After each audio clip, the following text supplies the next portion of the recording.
আমাদের কাছে বলতো। বিরোধের জেরে বন্ধুই গলা কেটে হত্যা করে আরেক বন্ধু শাওনকে। আর হত্যার পর ঠান্ডা মাথায় মানুষের ভিড়ে লাশ দেখতে গিয়ে রক্ষা হয়নি তার। আপনি পাহাড়ের মতো একটা যত ছেলেরা আপনার মাইনা বলাইছে।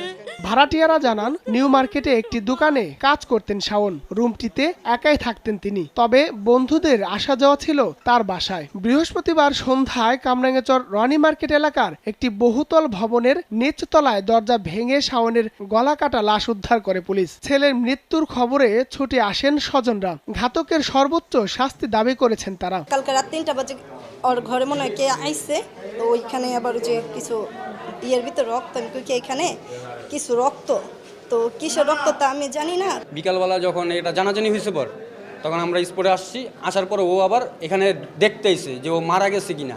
ছেলে হারাইছে, আর কোনো মায়ের যেন কোল না হয়, আর কোনো ছেলে যেন না হারা, কোনো মারকুল খালি হয় না। আমরা ফাঁসি চাই।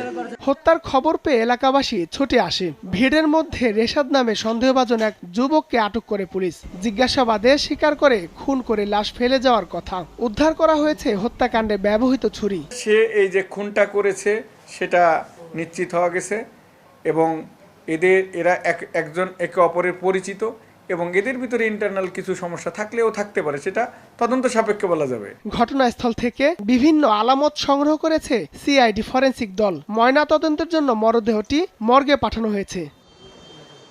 হায়দার আলী, সময় সংবাদ, ঢাকা।